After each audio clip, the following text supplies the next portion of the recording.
It's a sun-splashed day in Central Florida. Sebring International Raceway is the site.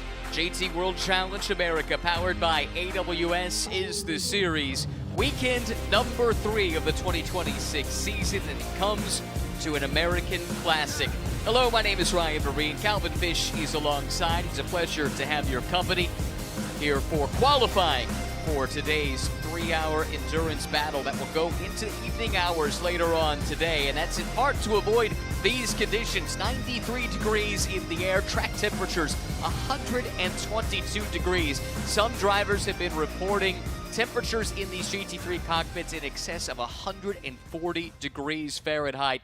This is a test of endurance, no question about it, even here in qualifying. It really is. There's only a 15-minute qualifying session, so I think surviving the heat is not going to be a factor. Obviously, getting the balance on the race car correct in these sort of track temperatures is going to be difficult. But I think all of these drivers will have to get a feel. How do I feel in these conditions? And then really gauge the strategy for the race later this afternoon, because there's a lot of concern about these drivers pulling a double stint that can be, you know, a couple hours in this race almost. So that's going to be a hard pull if someone elects to go for that by getting the AM driver set up first and then getting that pro in. But right now it's all about go fast time. Well, we talk about these drivers and what lies in store for them. I don't know that anyone has a bigger challenge ahead than Kyle Washington, because he's got to qualify here. He's got a GT America race after that, then the 3-hour race for GT World Challenge. His co-driver is Tom Sargent, and Tom is standing by with Amanda.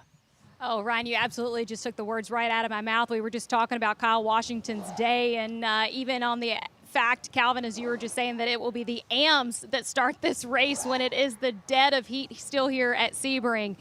GT America practice, World Challenge practice, qualifying, GT America race, and GT World Challenge for Kyle Washington, almost an endurance in of itself. How do you manage Kyle today as his driver coach? Yeah, it's a big day for him, as you mentioned. It's hard to manage him on a good day, let alone a day like this, but no, we'll do the best we can with him. Keep him in the motorhome, keep him cool, keep plenty of fluids into him. It's a really big day for anyone, whether it's a pro or an AM, let alone what he's got to do.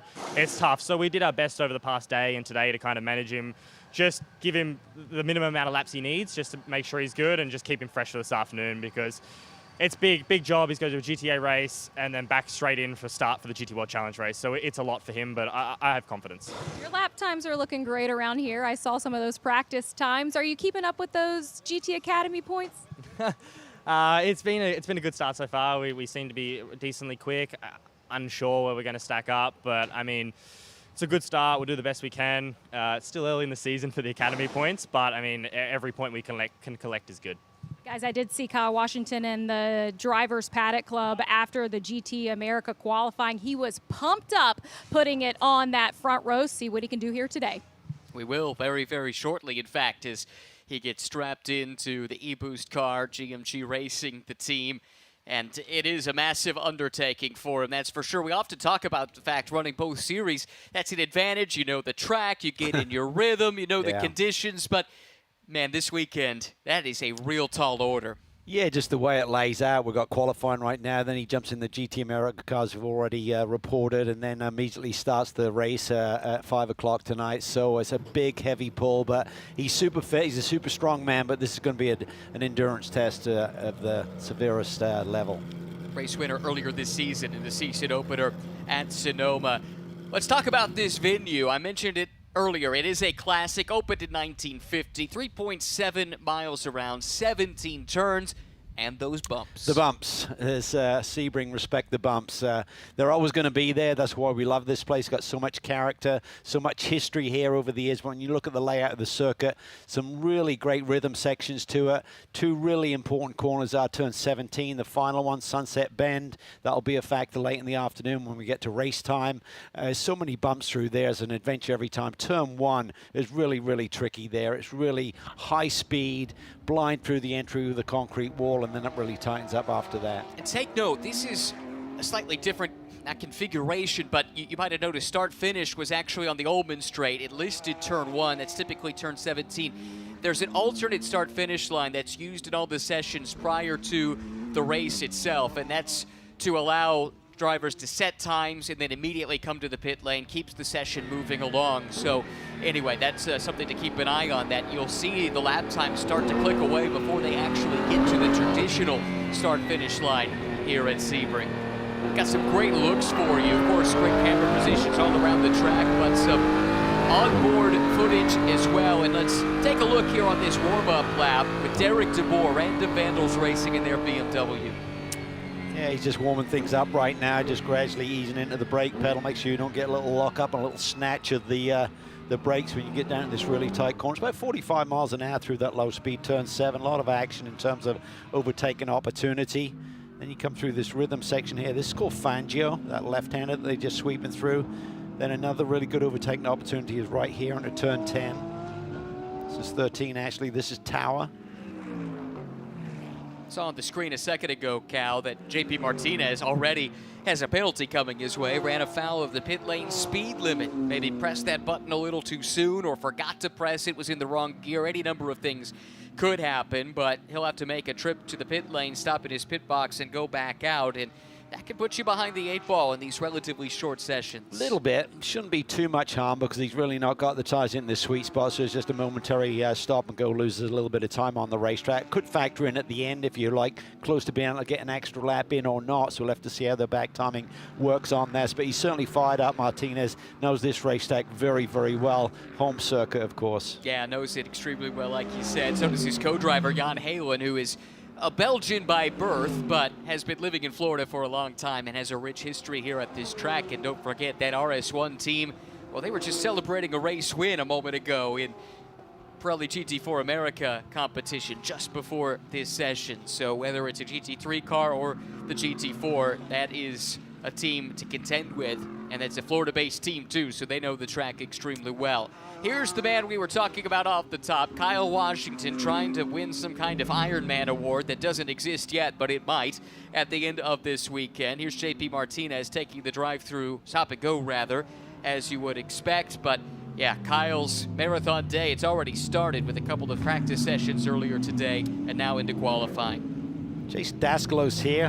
He's been so pumped up since this move to JMF for the 2026 season, but he and Hannafin, his young co-driver from Leeds over in the UK, just haven't had the rub of the draw so far. And I've also had problems here early in the weekend where they had a weird deal with the suspension. Explained it to me. It was almost like something was broken on the race car as soon as they got up to speed. So the team's been digging deep to try and get to the bottom of that.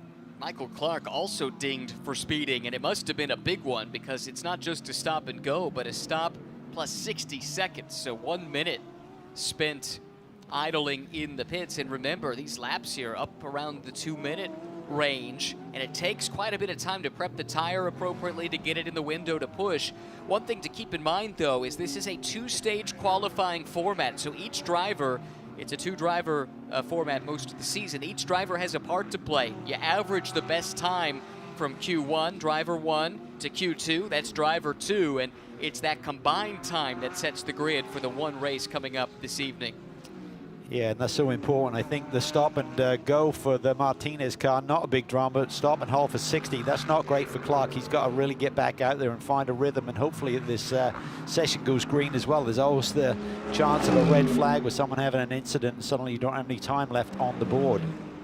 Here is Mackay Stevens, fastest man in the pro class earlier today in practice number 2. What a season he and this JMF team are putting together. He and Mikhail Grenier, they were championship contenders certainly a year ago, but 1 year on, that much stronger as a group. Remember, last year was Mackay's first year at the GT3 level, but it was also the team's. And now with all that experience behind them, this has propelled them to a strong start to 2026. He had a decent run at Sebring last year, had a 4th place finish and finished on the podium in 3rd in race 2, but not as strong a track as we've seen at other times. So Mercedes always seems to be in a sweet spot. It's one of those cars that seems to perform every single configuration of racetrack that we go to, but maybe not their best. We certainly saw Tom Sargent a sniff quicker than this pro racing car in this morning's practice session, so Porsches look quick.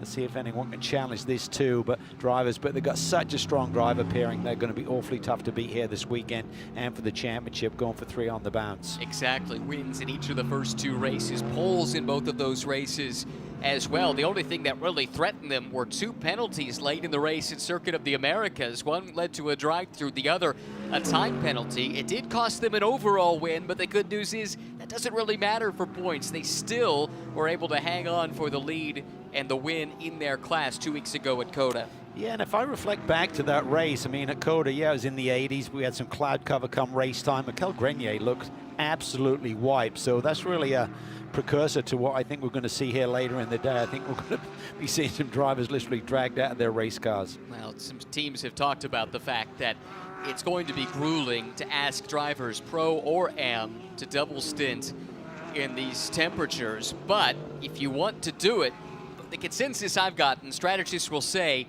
you really have to double stint your AM, get their drive time done straight away, and then give it to the pro and let them bring it home, or else you really risk being caught on the back foot strategically. Yeah, you do. I think that's the way to go. Do a really short stint like we saw at COTA. That certainly worked out well for Wright Motorsports by taking the early pit stop, then seeing a yellow. So I think everyone's going to look at that and say, maybe that's kind of the template that we need to adopt. But yeah, that certainly puts a lot of emphasis on the pro driver or the second driver doing a double stint to finish. And it's a massive load. You're looking at, you know, basically 100 minutes of racing left on the board once you knocked out that 75 minutes plus the pit stops on the first driver in. Stevens is quickest in the session so far by 88 thousandths. Alex Sedgwick has put in the second fastest lap. That's remarkable. That car had a massive crash in testing, and they've barely done any laps at all. Sedgwick had done 1 lap since the car was repaired in preparation for this session, and he's right there on the pace of Stevens. Kompank and Rothberg 3rd and 4th. In Pro-Am, the 18, the car we were watching just there a moment ago of the Ferrari, Sebastian Mascaro quickest so far. But for more on the Mustang story with the Dolomite team, here's Amanda. Talking to Cameron Lawrence, who showed up late to the racetrack with the birth of their second child. Baby Jet joined us last week, but Cameron was texting back and forth between Bill Riley of if he need, or Dolomite of if he should show up to the track here this weekend based on the incident that happened. But Cameron said they've got this Ford Mustang back up to form. It's running, should run with pace with these guys, as you can see. But he said the worst part about that accident, they've lost all AC inside this Ford Mustang. Oh man, that is awful news on this weekend. Yikes.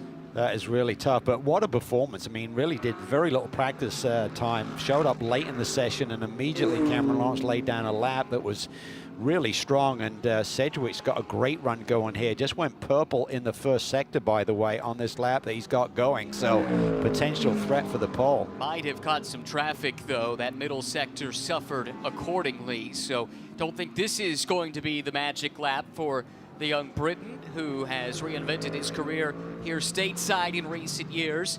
Had a couple of runner-up finishes here last year, did Alex Sedgwick. That was driving the Porsche with RS1. Totally different challenge moving to the front-engine Mustang now. Yeah, and let's see what he finishes off the lap with. But you're right, he did lose about half a second there in the middle sector. Nice lap though, 201.65. So that alternate start-finish line is on the run down towards 17.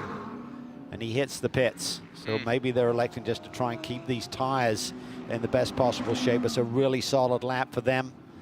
And again, you do have to use these qualifying tires, your qualifying tires. So Sedgwick has to use these tires that he just did that quali run for one of his stints here tomorrow as part of the new regulations. Same is true for Cameron Lawrence when he gets in Q2 coming up in just over 5 minutes. His quali set has to be carried over to the race as well.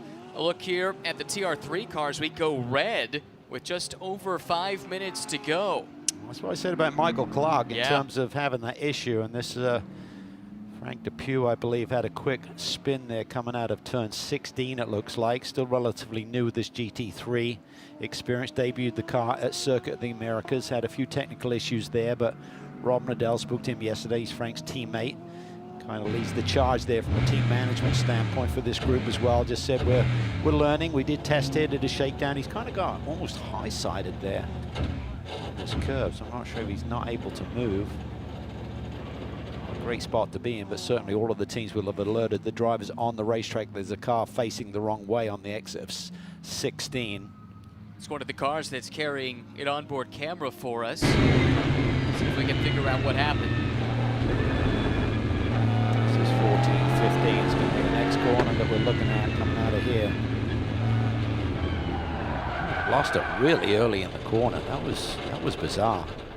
Wasn't like he was hard back to power or anything. It just kind of went around him in like a yaw mode. Well, he was able to get up off the curb at least, but hasn't quite spun it around the right way. He will lose 2 fastest laps for bringing out this red flag, so I don't know that he'll have any time. And if that's the case, he would automatically be put behind any group when they do the average that did have both drivers set times. Another car that just barely set a time is Michael Clark.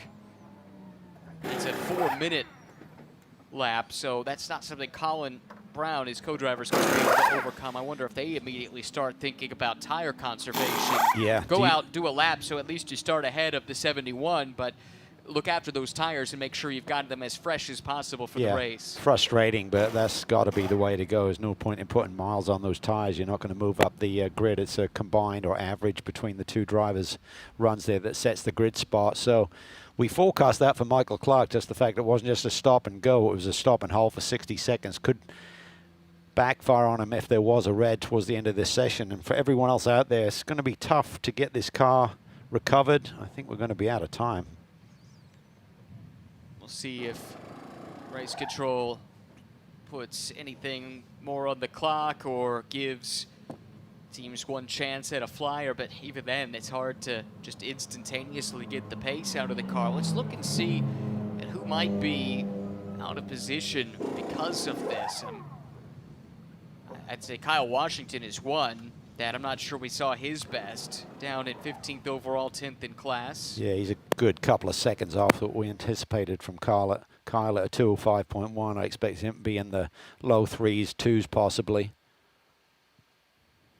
There is Frank Depew, able to make it back onto the track and hopefully into the pits here shortly. Yes, trouble is you're not going to get, if you went now, you're not going to get around and start your lap.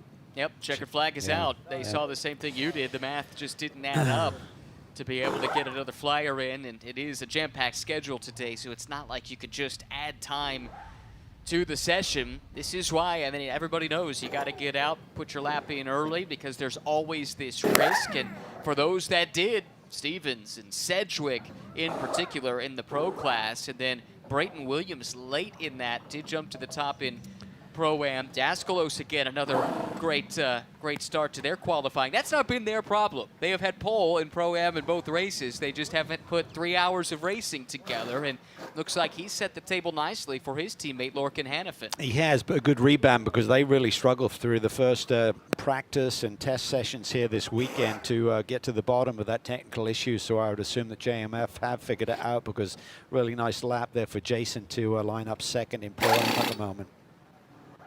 Good as well for Sebastian Mascaro in third. He had been quickest in Pro-Am until right before the red came out, so Williams and Daskalos must have just gotten through in the nick of time.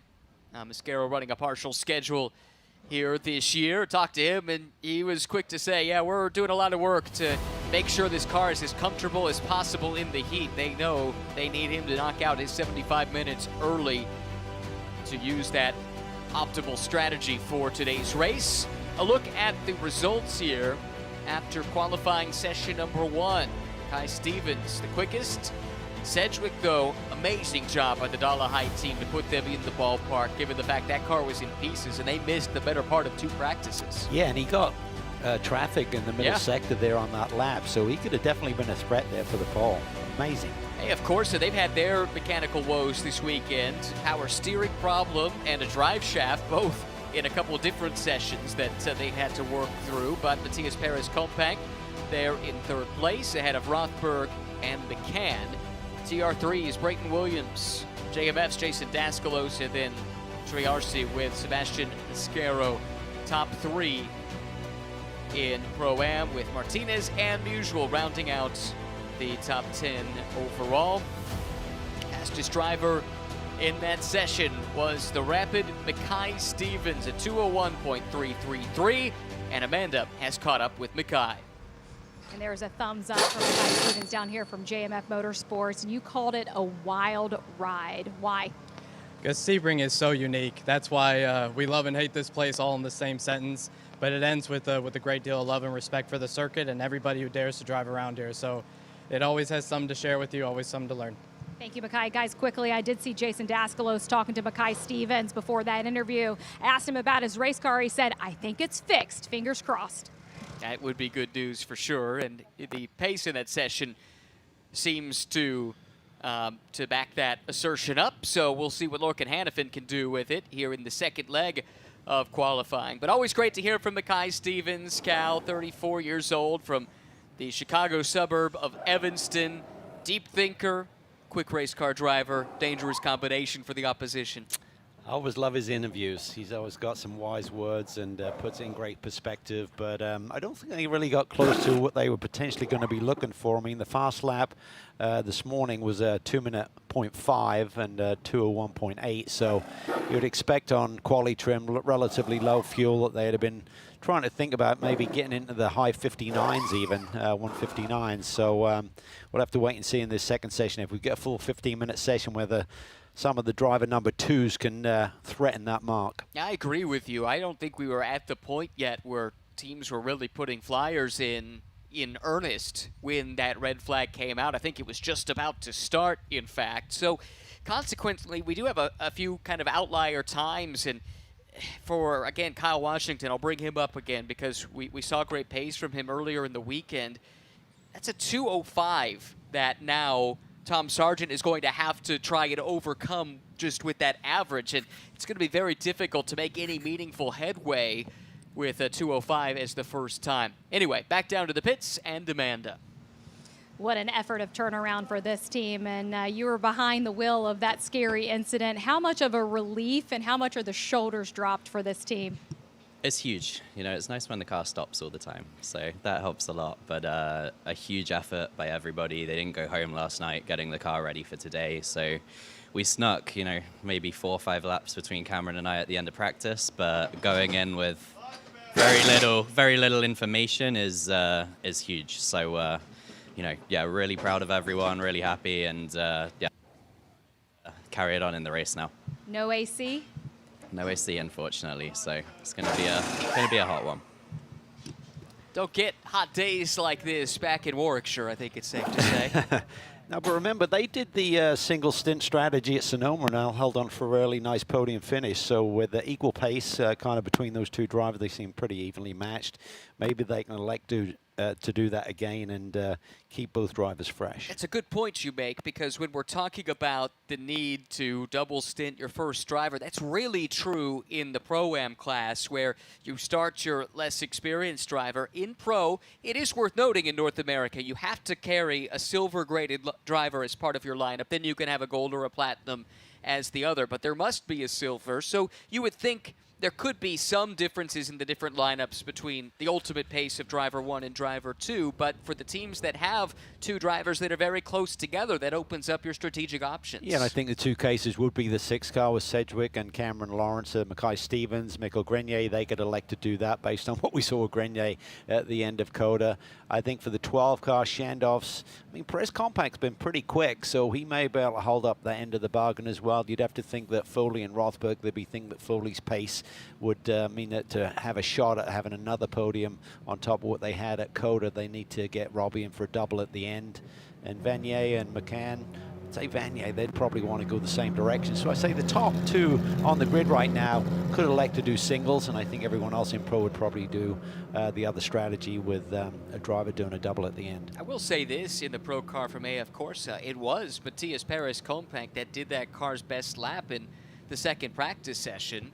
Talked to him and Fred Schandorf, his co-driver, earlier in the weekend, and Fred was really heaping the praise on Matthias and how quick he's been around this place. He did the 12-hour a couple of years ago, or last year in fact, but had a big crash in an LMP2 car, and he said, you know, I kind of like this place more in a GT. It handles the bumps a bit better. Yeah, a little softer sprung machine versus a prototype, so yeah, definitely a different animal around this track, and you're just trying to hang on. But this is going to be an interesting session, so there's a lot of strategy going on. 4 guys like Tom Sargent, how far up the grid can I get if I continue to use the tires, trying to lay down a real flyer? So there's a bit of strategy involved, but you know, we talk about his car being at a 205.1 as their starting point. There's half a dozen cars there. If he lays down a flyer, he could leap up the grid there, and that'd be really important come race time later today, excuse me. And usually the race is on Sunday. This Right. is the exception. We're running not quite into the twilight, but into the evening certainly here at Sebring. And I think there'll be a fireworks display after the race as well for the fans here on site. Interesting that some teams did elect to sit and wait a little bit, maybe trying to find some clear racetrack right away. But again, we saw the perils of that potentially back in Q1. We did. You got to be careful. You can't mess around too much. I'd say a lap or two maybe is all you want to risk, and you don't want to come out there and be kind of a thorn in everyone's side by them being up to speed and you not. Here is Luke Hartog in the very recognizable cow-themed livery. He shares that car with John Gill, and Luke just a week ago was racing in heat and humidity in Indonesia at Mandalika, and GT World Challenge Asia got a race win in one of the two races there, part of that global GT World we talk about. GT World Challenge, America, Asia, Europe, and Australia now all underway, with Australia running this weekend as well down at the Bend. Great, relatively new circuit down under. Currently, there's a car sitting at the top of the timesheets in Pro-Am. Brayton Williams did an awesome job to get a nice clean lap in there, a 203.4, so that's a really solid lap for him. Daniel Morad, so much potential in this group, making that driver switch since the first event at Sonoma. Drafted in Daniel Morad for the rest of the season. Well, his co-driver Brayton Williams did a tremendous job. This is just his third GT3 weekend, Amanda. Let's hear from him. Yeah, and it was just his third lap on track, and you guys left the pit box a little late, but worked in your favor. Yeah, it did. You know, we waited a little bit, tried to get out of the traffic, did 2 build laps, went for a push, and put in a pretty good time. Luckily, the red flag came out, and yeah, it was good. Nice job, Brayden. Thanks.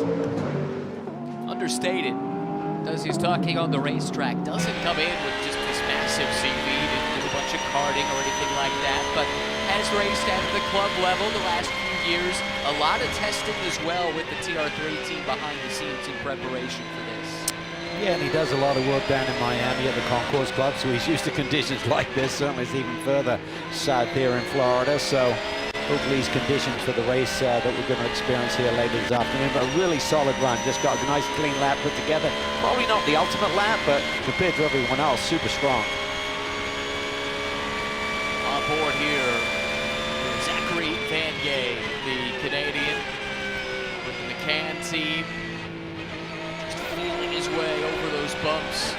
It's a little tentative, hesitant for turn 17. Puts that power down though, and we'll start to see some laps flashing up on the screen. Once the laps come in, we'll be averaging them, and again, it's that average of the two drivers that will set the grid. The exception is the Rebel Rock car. We didn't have a lap from Frank Depew because he had the spin that brought out the red that cost him his 2 fastest laps. Those were the only laps he had, so they will start at the back unless there's another car that doesn't get a time registered here in this session. Then they'll be judged just according to that car if that were to happen. Everyone playing the game now, trying to back it up so they can start that flyer. And you have to do that really through turn 16 because you're going to cross the alternate start-finish line on the run down to 17. So you want to be hitting that at speed just to start the lap into that brake zone for turn 17, which becomes turn 1, as you alluded to when we looked at the track map a little bit earlier, Ryan. Some first flying laps starting to come in. Haven't seen anything in this session that is faster than a 2:08. Thomas Merrill, though, car he shares with Therese Lalou. They were on the podium in class at Circuit of the Americas, and Thomas is starting to push a little bit. He's about to cross that alternate start-finish line. When he does, we'll have a sense for the time. Still some time to find. That was in the 2:05s, but for the moment, on aggregate, it would be good enough for the overall pole. However, we expect the times to come down dramatically in the next 9 minutes and change. Back to Vanier now. Car snaking its way through 14, 15, and 16 now onto the Alec Ullman straight. Just saw a good lap come in from Andy Lee. That was a 2:03.1, which has on combined time that number 14 Riley Motorsports entered BMW. It was quickest overall. Now bumped down to quickest in Pro-Am, with Vanier taking the top spot. Combined time 2:03 flat, but some really quick times starting to come in, Cal. Yeah, I think this is going to be a really hot session in terms of seeing how low they can go, because everyone's going to be digging deep. Some of them are trying to dig themselves out of a hole with that red flag and scuppering their strategy in the first session. And others just trying to consolidate a really strong run, like from Brayton Williams and Moraes, just looking for a really clean lap here, see if he can hold on to that Pro-Am pole for TR3. Vanier still has Porsche at the top for the McCann team. Let's see what kind of times we get. Aaron Tehood's starting to push. His best time at a 2:03.9, so there's still time in it. Grenier just laid down the gauntlet. He went 2 minutes flat, 2 minutes .843, and that has the JMF car provisionally on pole once again. Yeah, about half a second quicker than Mackay Stevens went, so it's really showcasing the true potential here in these race cars and in these conditions. You thought maybe a 2 minute or under could be in the cards. We'll soon find out as Grenier continues to put his car through the paces. Fred Schandorf, another quick lap at a 2 minute .5. So he actually has the quicker individual lap, but on combined time, the edge still to JMF. Yeah, I think they're going to be knocking on the door. It might be tough to get underneath that 2 minute mark, but they're certainly going to be really close to it. Aaron Telitz just went purple in sector 1 as well at 50.4 first sector time. This is the M class entry from AF Corsa. It's the veteran Oz Negri in the car right now. Jay Schreibman did the time in Q1. You mentioned Teowitz. Here he is. This is another car that will not have the benefit of air conditioning when we get to our 3-hour race in the heat later today. Yeah, it's going to be a brutal task. We spoke to him this weekend. He said, I don't know, it's going to be really tough to do a double to finish this. We'll have to wait and see how I'm feeling. Could be a game time decision for some of these teams and drivers.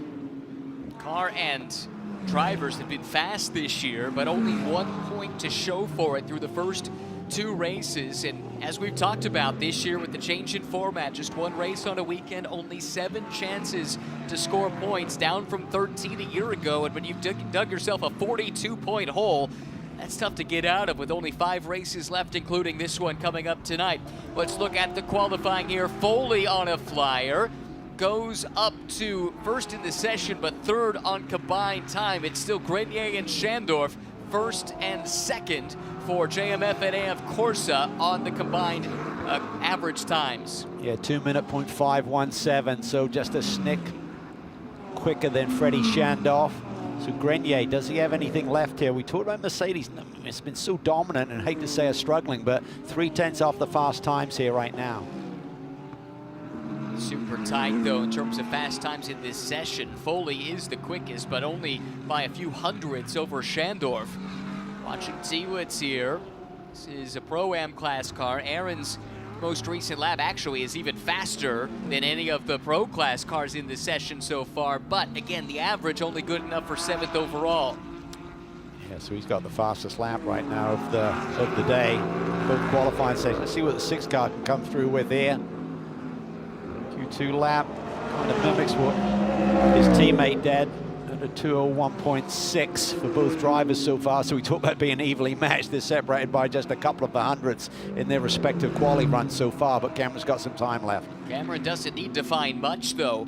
The combined averages, he's only behind Foley and Rothberg for third by 2/100ths of a second. So that is certainly possible here with 5.5 minutes still to go. Riccardo Agostini on a strong lap. We saw Mascaro pretty quick in this gold and black Ferrari earlier in the session. Foley, by the way, just did the best middle sector, so he's still on a flyer. He's not going to rest on his laurels, coming to that old start finish line at the end of this straight. Yeah, and right behind him is Telitz, fastest middle sector in Pro-Am, but just a 10th off for Foley in that sector too. Foley coming to that alternate start finish line. Let's see if he can move up the board a little bit further. Here he comes to the line. Oh, it yeah. is a good lap, fastest in the session, but it's still a couple tenths away on combined time from the outside of the front row. Yeah, and that's on average, so he needs more than 2 tenths to move up. Riccardo Agostini across the line, 5th in class, and on the provisional pole in Pro-Am as they run. What a result that would be for himself, for Sebastian Mascaro and this Triarci team. This is effectively a home race for them based in the Orlando area. The car looks sensational. There you see Foley digging deep as he exits there. Turn 5, little twitch from the Turner Motorsports BMW M4. There's his teammate Justin Rothberg watching on. Mullet's looking good. As Robbie told us post-race at COTA, there are pros and cons of a mullet. Some philosophy from Robbie Foley.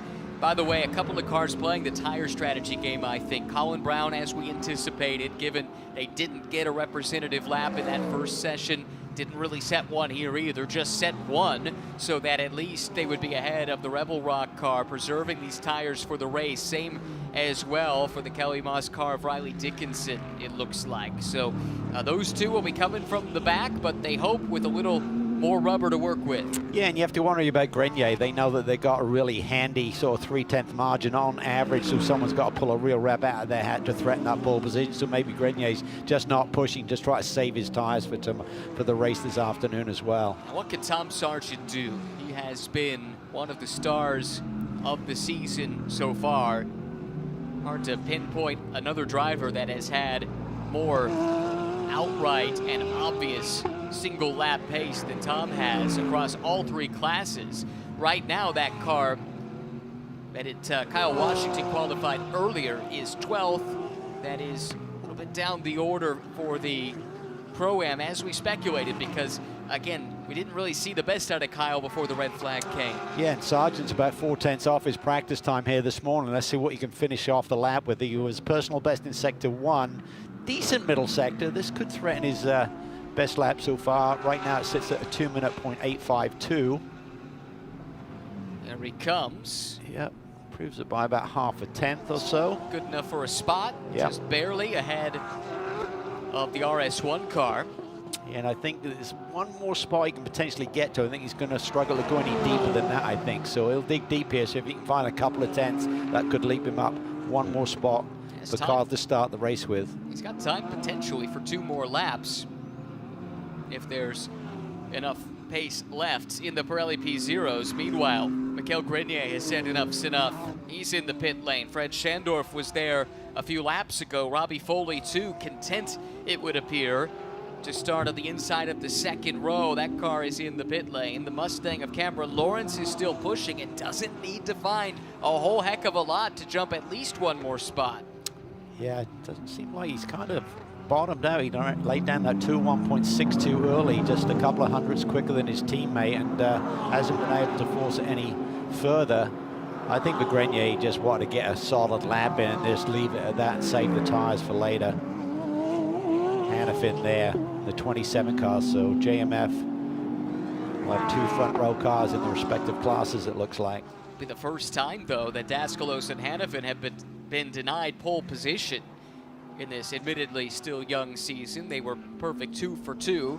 Hasn't really resulted in a whole lot, though, so maybe this is the secret. This is really a key lap here, because right now Morad, I think, is the surprise that he's not further up the order, and there he goes, bounces it right up and takes away that front row starting position in Pro-Am. So Morad with a nice lap there, more respective, a 2:01.71, and that puts them up to second in Pro-Am. How far behind Augustini? Quite a ways. That would be probably too much to ask for. Yeah, because it's average. So it's the average, right? Yeah, so you're looking at 4/10. You've got to double it essentially. Still, that was a lap when it counted for Daniel Borad, who is back for the second time this year. Joined the team, or really rejoined the team. Daniel's been a long part of the TR3 family for many, many years, but rejoined them at Circuit of the Americas and in for the rest of the season, I'm told. I think Tielitz is the big winner here. He's really leapfrogged that number 69 McLaren well up the order. He and Todd Coleman sharing that car. Checkered flag is out. Yeah, his lap was 2 minutes, .460. Robbie Foley was a little bit quicker. And I think that's the list. Tielitz was really fast. That's another car, kind of like the Daskalos Hannafin car. We talked about it. You know, they've been fast. That's not been the problem, but putting a full 3 hours together has been. And both cars looking to get off the schneid a little bit here this weekend. Vanier here continues to push. personal best. First sector, not a great middle sector. I think he's going to struggle to improve here as he finishes off the lap. Currently 5th in class and 9th overall. You have to dig deep from that grid position. And racing team rejoining Top Line Racing in this championship. It's a team with a lot of heritage here, but you got to go back quite a ways.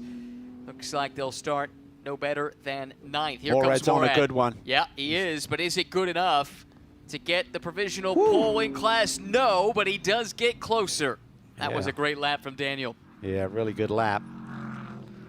To a 1.45, and he hits pit lane, so that was important, those last couple of laps. Left it late, but we got the full 15 minutes in, and he moves up the order. That lap from Agostini, though, that was the difference. He was at 2:07, so 0.7 of a second quicker even than Daniel was. And already, Mascaro was pretty quick as well in that first segment. So that's why you see them provisionally pending technical inspection on the Pro-Am class pole for today's race, the 3rd of the season. How about it, though? A perfect 3 for 3 in qualifying in the Pro class for JMF with Mikael Grenier and Mackay Stevens. Yeah, and I think with that, I don't think either driver really got the ultimate lap out. I mean, obviously, there's the red flag for Mackay, and I think for Grenier, they just said, put in a banker, let's see what everyone else has got and see if we can save the tires.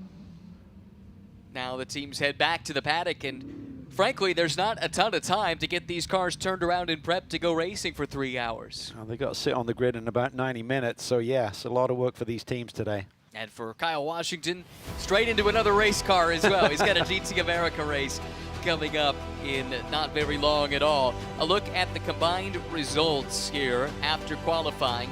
JMF and AF Corsa will share the front row. It'll be Stevens and Matias Perez-Companc, the two drivers to take the start. Rothberg and Sedgwick will be row number 2. Then it's to the front of the Pro-Am field with Mascaro, Williams, Daskalos, Coleman.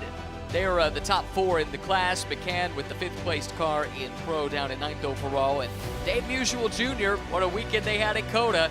He and Ryan Yardley will look to rekindle that magic from 10th on the grid. Washington and Martinez ahead of DeBoer, Lalou, Gilliland, Stewart, Schreidman, Marriott, Clark, and Depew will start out back here today after the spin and the red flag. But this is really about learning for that Rebel Rock team in just their 2nd race weekend in GT World Challenge America, powered by AWS. Shaping up to be a really interesting race. We'll have coverage starting around 4:35 local time, right after GT America race number 1 on what is a very busy Saturday here at Sebring International Raceway. Drivers now in Parc Fermé. Rova pole position overall for JMF. Mikael Grenier wipes the sweat off his brow. Hopefully he's feeling a little bit better. A combination of the heat and some illness did leave him looking somewhat worse for the wear after the stints he had at Circuit of the Americas. He'll have a real challenge ahead of him for 3 hours of racing, but so far, Amanda, job well done. You guys are getting a lot of interviews here this season. Another pole position for the JMF Mercedes Sebring. It's hot. We saw those conditions in Austin, Texas. How will this one play out tonight, Mick? Well, we'll see. The condition will be a bit cooler, a bit like last evening, so balance of the car might change a bit. It will be a bit easier for us as well because in the middle of the afternoon it's super warm. But we're quite happy about the car. We knew we would maybe be a bit off here. I think the reason why we're on pole is we are quite well matched, me and Mackay. But I think on pure pace there's some cars that are a bit quicker, but let's see this afternoon. How does that go with strategy for you guys? We've talked about, from your standpoint, what you guys do on strategy. Obviously with the AMs and Pro-Ams, they might decide to double stint of AM. How will it be for you guys? I mean, it will be quite straightforward for us. With the way the rules are, there's not many strategy possible. We saw in COTA the one that could box before the full course yellow, they gain like a minute on everyone, so we have to be careful with that, especially if there's other pro cars doing that. And then we'll see. Hopefully we're better on tire deck than the others. That's really the game here, to just be a bit better on long run. Can you hear your team today? I hope so. It's been working the whole weekend. We found the issue. So. We'll get Mackay Stevens over here as well, and yet another pole for this effort. You will start this race tonight, probably in the dead of heat. How have you prepared? Yeah, well, you start off with emotional acceptance of what we're undertaking, and then you stop talking about it, because all we can do right now is bite the bullet and move forward. But we have a tremendous team, the Mercedes-AMG in our pocket. We're going to give it all and hope we have a good time. And yet another trophy to add to the collection for JMF Motorsports, the Rovo Pole Position Award here at Sebring. Gonna need to go buy a new trophy cabinet the way this season has gone. It's been a really good year for them on the touring car side, although this weekend didn't quite go their way. But here in GT World Challenge America, certainly this pairing has proven to be top drawer to this stage. And they'll look to make it a perfect 3 wins in 3 races to get this 2026 season started. A look back at the dual stages of qualifying. It was the less experienced drivers in the Pro-Am lineups that went out first. A couple of them had some issues with the pit lane speed. That led to a couple of penalties. One a drive-through, the other a stop and hold, and that actually would have an impact on the session because Frank Depew went for a spin right around the halfway mark, got stuck on the curb. That brought out a red flag. Ultimately, the session did not restart. Depew lost his fastest laps because of that red flag, but a number of drivers either did not set as good of a time as they could have or basically didn't get anything representative of their speed at all, and that left it up to the second drivers to try and salvage something. Those, though, that did have a good first qualifying session, well, they were in a really strong spot. The Triarci Ferrari in Pro-Am was one of those, with Sebastian Mascaro and Riccardo Agostini claiming class pole as well for JMF in the overall. That sets the table then for 3 hours of racing coming up here in just under a couple of hours. So we will be looking ahead to that in a moment. But first, let's check in with the JMF team once again and see what they're thinking about ahead of this 3-hour race today. Well, Danny, as we see the celebrations happening here for pole position, I do want to catch up on the other Mercedes entry from you guys. How's the Daskalos Hannafin car? Ended up third in class, which we're really pleased with because we struggled a little bit in the beginning of the weekend with some handling and mechanical issues. Had very little practice time. It's Lorcan's first time here, so for him to bring it up as quick as he did, it was really impressive. We're real happy with that. How do you approach the strategy with those guys? I think Jason Daskalos can do a double stint. I can't tell you that for sure. We hope so, but we'll see. You know what, it's going to be hot out there, especially the beginning of the race. In the evening, it does cool off quite a bit as we get later into the race. We'll see what we do for strategy. We asked Mick if he could hear his team this weekend. Talk about the craziness that was the pit board in COTA. Yeah, we had a little bit of a challenge with the radio, and we had to make up some signs because our pit board didn't have all the information we needed. So, yeah, we got that fixed and backup systems. Nice job, Danny. Thank you. That's amazing what that team has turned into in a short amount of time, and they've become the standard bearers here now suddenly in GT3 in just less than 2 years of GT3 competition. This is what we'll be looking ahead to here, Calvin. 3 hours of racing, maximum stint 65 minutes, minimum drive time, though, 75 minutes. How do you square that circle? Well, I think everyone's going to reflect back to COTA when we saw those teams elect to do that early pit stop and were on the right side of a yellow coming out. So I think that window opens up about 12 minutes into the race. You're not always going to get an exact 65-minute stint. So if you try and knock out that total drive time with your first driver early, 75 minutes, I'd say go 12 in. Even if you're a lap shy on the second part of that equation, you're going to still suffice that 75 minutes. That would be the way to go. But then you're factoring in a long stint for the finishing driver. Now the grid has been set. It's up for the teams now to try and figure out their strategy for that race. We hope you join us when we go racing for GT World Challenge America, 4:35 Eastern Time here from Sebring.